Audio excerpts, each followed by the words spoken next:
السلام عليكم ورحمة الله وبركاته. معكم أخوكم محمد حدايدي ومع فيديو جديد ومنتج جديد.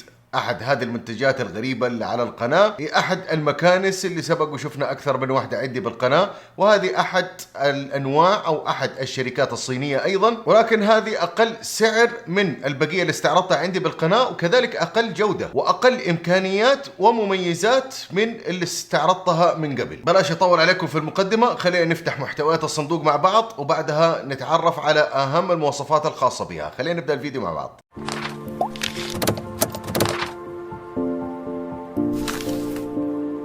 طيب يا اخوان، بتجيك العلبة بهذا الشكل.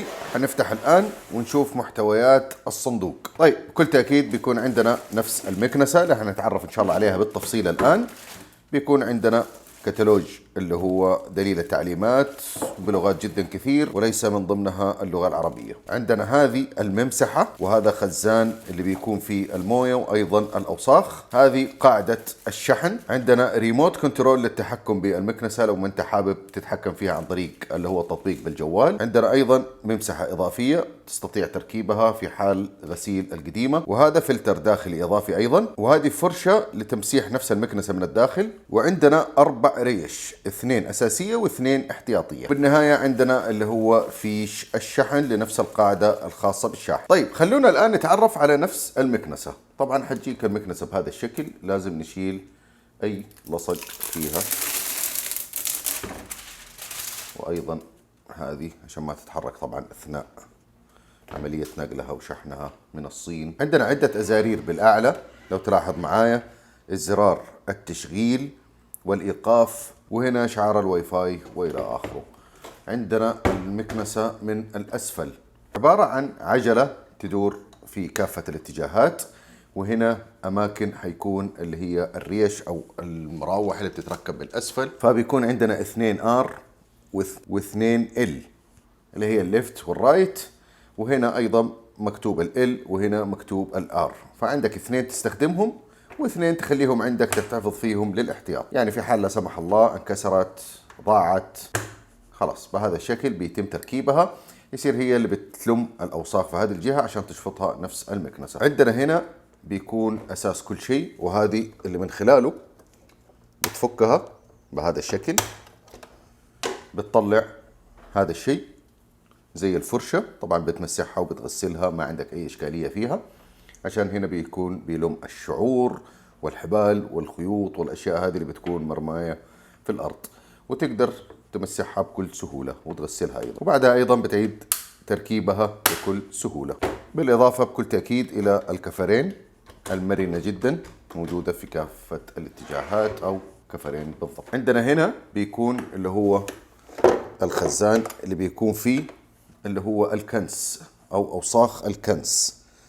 هنا لو نلاحظ نقدر نفك بكل سهولة. بيكون عندك هذا الفلتر وهذا الفلتر الإضافي، فبتتجمع الأوساخ عندك هنا، تقدر بكل سهولة يعني تتخلص منها في صندوق أو حاوية الزبالة عندك في البيت، وتقدر بعدها تنظف بهذه الفرشة وأيضا بهذه الفرشة. فالمكنسة بتشفط الأوساخ من هنا، بتدخلها في هذه الحاوية كاملة. طيب هذه في حالة إنك تبغى المكنسة نفسها إنك تستخدمها في الكنس. أما في حالة إنك حابب تستخدمها للغسيل والمسح فحنركب هذا نفس الخزان هذا تقريبا، ولكن هذا ضايفين عليه خزان للماء.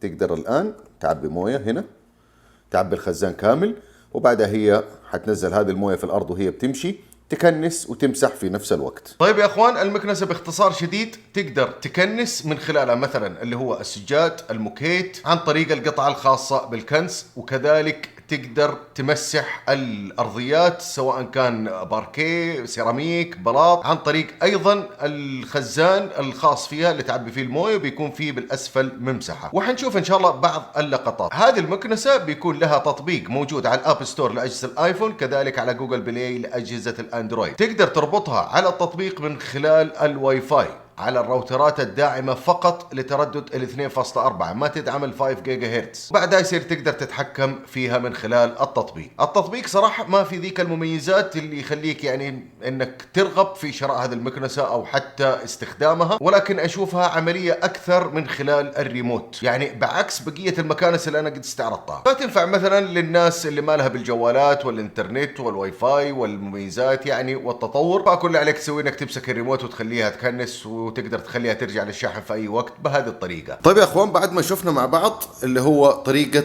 الكنس مثلا على الموكيت او على السجاد، الان حان موعد اللي هو المسح. خلينا نشوف كيف حتمسح. طبعا حنعبي هذه مويه، ولكن خلينا نشوف لما نخرج اللي هو اللي كنسناه بالاول. هي هذه الخاصة بالكنس، ما فيها زي المنشفة اللي موجودة في اللي خاصة بالمويه.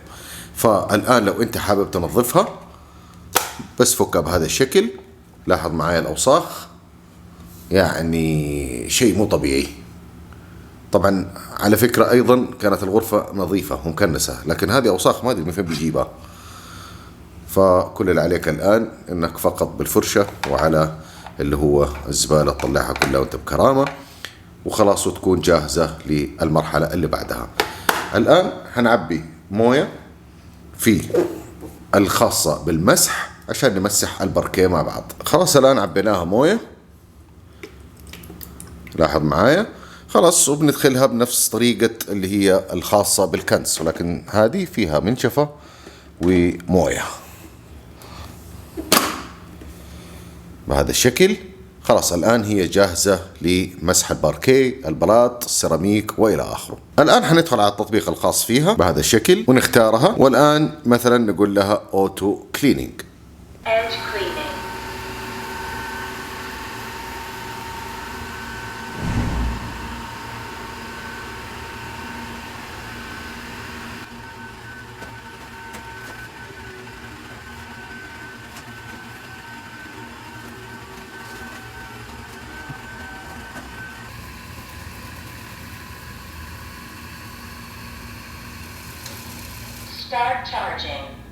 طبعا الكنس ممتاز جدا بالنسبة للسجاد والموكيت وإلى آخره، ولكن في المسح اللي بالموية ما عجبتني نهائيا، ولكن في الكنس تقدر تعتمد عليها بشكل كبير. وبس، فهذه هي باختصار شديد. لو أنت حابب تاخذها من خلال الرابط اللي حيكون موجود بصندوق الوصف أسفل الفيديو، ولو بغيت أيضا مكانس بجودة أفضل ولكن بسعر أغلى أكيد حتلاقيها عندي بالقناة.